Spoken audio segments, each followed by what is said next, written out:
कुछ दिनों से गांव की सुबह कन्हैया की केतली से शुरू होने लगी थी।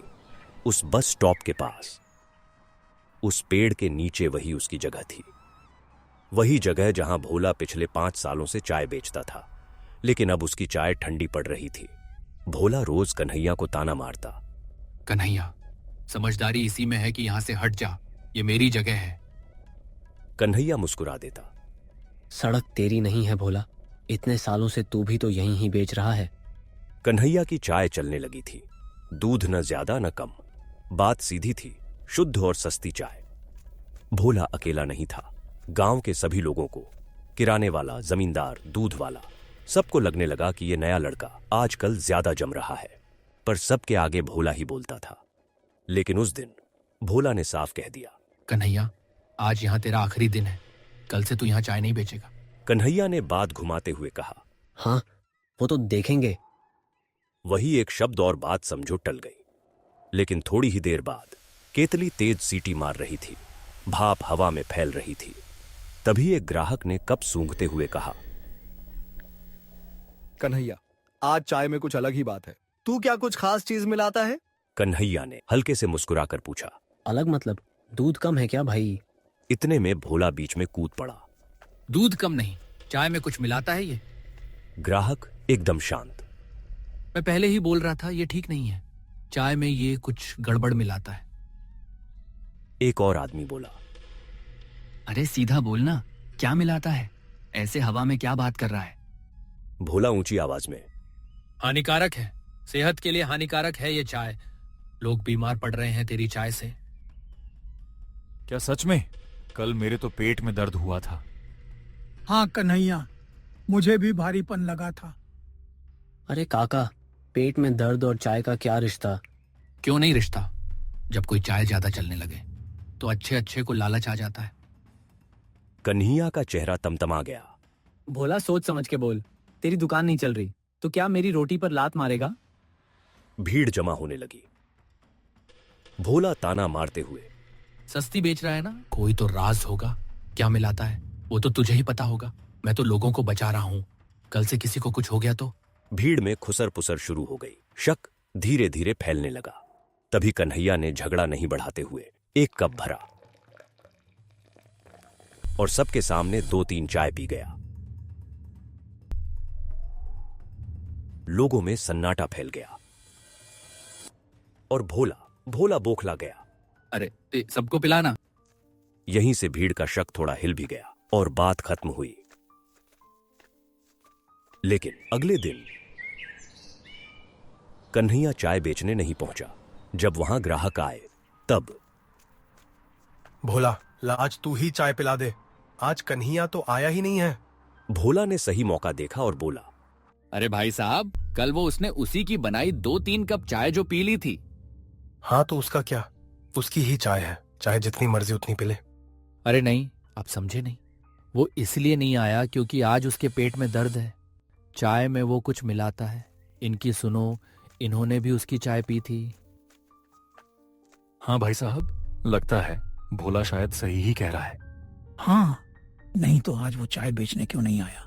जरूर से वो खुद ही चाय पीकर बीमार पड़ गया होगा। यहां से भीड़ का शक फिर से बढ़ने लगा था।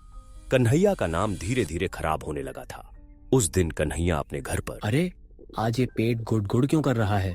कहीं सच में चाय में कुछ गड़बड़ तो नहीं? लेकिन मैंने तो कुछ मिलाया ही नहीं। वो काफी उदास था। चलो बाजार चलता हूँ, वही सामान भी ले आऊंगा और वेद जी से भी मिलाऊंगा। उसके मन में कई सवाल थे। वो कुछ सोचते सोचते बाजार पहुंचा। अरे कन्हैया, आज चाय बेचने नहीं पहुंचा, क्या भोला से डर गया? नहीं चाचा, वो तो आज बाजार सामान लेने आया था और दूसरा भी काम था। चल ठीक है, तो बता, कुछ राशन चाहिए क्या? कन्हैया वहां से राशन लेकर चाय की दुकान पर पहुंचा। आइए कन्हैया चाचा, आज बढ़िया वाली नई चाय निकाल दूं? वैसे आपके बारे में मैंने कुछ सुना है। हाँ अर्जुन, जो तुझे पसंद आज वही निकाल दे। वैसे भी आजकल वहां भोला ज्यादा ही परेशान कर रहा है, मेरा नाम खराब कर रहा है। कन्हैया की बातें सुनकर और उसे उदास देखकर अर्जुन थोड़ा नरमा सा गया और उसने कन्हैया को कुछ ऐसी बातें बताई कि कन्हैया चौंक गया और उसमें एक नई उम्मीद लौट आई। अगले दिन भोला के पास एक नया ग्राहक आया। अरे भाई, बहुत ही बढ़िया चाय की सुगंध है, एक कप तो पिलाओ जरा। क्यों नहीं भाई जी, ये लीजिए आपकी चाय। ग्राहक चाय पीते ही वही जमीन पर गिर गया। ये देख भोला घबरा गया। तभी एक आदमी बोला, अरे भोला, इससे क्या पिला दिया तूने? कहीं तू भी कुछ मिलाने लगा क्या? अरे भाई जी, क्या हुआ आपको? भोला और दूध वाला उसे तुरंत घबराते हुए अस्पताल ले पहुंचे। वो ग्राहक बेहोश था। भोला से देखा नहीं जा रहा था। भोला खुद से ही, ये क्या हो गया? उस कन्हैया पे क्या बीती होगी, जबकि मैंने तो सिर्फ उस पे झूठा इल्जाम लगाया था। भोला का दिल धीरे धीरे पिघल रहा था। तभी वो ग्राहक बोला, भोला, तू सही कह रहा है। कम से कम तुझे तेरी गलती का एहसास तो हुआ। सही कहा भाई साहब, लेकिन आप ठीक है? क्या हुआ था आपको? ग्राहक उठकर बोला, अरे भोला, ये तो मैं हूँ, तेरा पार्टनर कन्हैया। मैंने ये सब नाटक किया ताकि तुझे एहसास भी हो जाए और असली गुनहगार भी पकड़ा जाए। भोला चौंक गया और बोला, गुनहगार? कौन गुनहगार? कैसा गुनहगार? भोला, मुझे एक चीज पता चली है, बस मुझे तेरा साथ चाहिए। कन्हैया ने भोला को सारी बात बताई और वहां से निकल ही रहे थे। तभी उन्होंने दूध वाले को गांव के ही एक ठाकुर से बात करते सुना। ठाकुर साहब, मुझे माफ कर दीजिए, गलती हो गई। आज भोला के दूध में ज्यादा ही मिलावट हो गई, उस कन्हैया की वजह से। आज वो आया ही नहीं और उसका दूध भी भोला के पास चला गया। भोला को गुस्सा तो बहुत आ रहा था, लेकिन उसे कन्हैया ने चुप रहने को कहा और वे लोग दूसरी सुनसान जगह पहुंचे। भोला, वो दूध वाला किस ठाकुर से बात कर रहा था? तुझे किसी पे शक है क्या? हाँ कन्हैया, मुझे एक ठाकुर पर शक है। उसने ही मुझे तेरे खिलाफ भड़काया था। उसका कहना था कि वो वहां एक ढाबा खोलेगा, इससे मेरी भी चाय ज्यादा बिकेगी। और मैं उसकी बात में आ गया और तेरे खिलाफ भड़क गया। कोई नहीं भोला, उसने तुझे लालच दिया, कोई भी उसकी बात में आ जाता।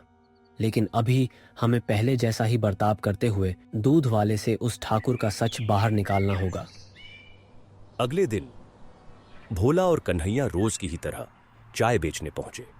भोला चालाकी से, अरे गुल्लू, तेरे बारे में मुझे कुछ पता चला है। गुल्लू घबरा गया। क्या भोला, क्या पता चला है? मैंने ऐसा क्या कर दिया? तूने क्या किया? क्या सच में तूने कुछ नहीं किया? मेरे पास उसका सबूत है। चल अब बात घुमाना छोड़, मुझे सब पता चल गया है। भोला, कल गलती से ऐसा हो गया था। अरे गुल्लू, पूरी बात बताना, तू ऐसा क्यों कर रहा था? भोला, वो मुझे ठाकुर देवदत्त ने ऐसा करने को कहा था। तेरे दूध में तो वो तेल गलती से डल गया था। खैर छोड़ना भोला उस बात को। तू भी तो कन्हैया को हटाना ही चाहता है। अब हम उसे मिलकर यहां से हटाएंगे। हाँ, ये बात भी सही है, लेकिन आगे से ध्यान रखना।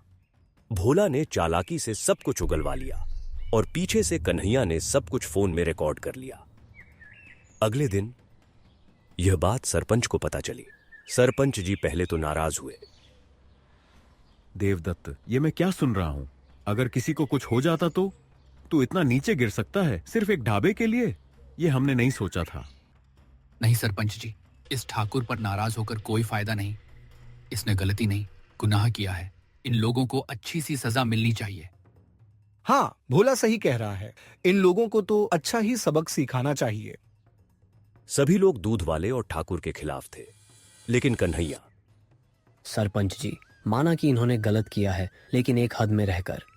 सरपंच चौंककर, हद में रहकर मतलब? कन्हैया, तू कहना क्या चाहता है? सरपंच जी, इन्होंने दूध में जहर नहीं, पेट साफ करने का तेल ही मिलाया था।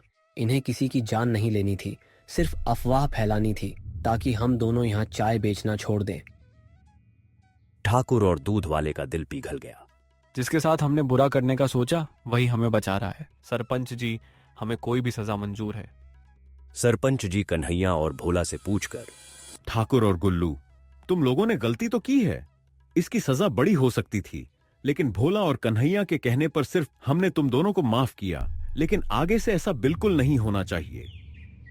धन्यवाद आप सभी लोगों का, खासकर कन्हैया और भोला का। मैं यकीन दिलाता हूं आगे से ऐसा बिल्कुल नहीं होगा। अब फिर से वही चाय की खुशबू पूरे बस स्टैंड को महका रही थी। सभी में एकता की धुन लौट आई थी।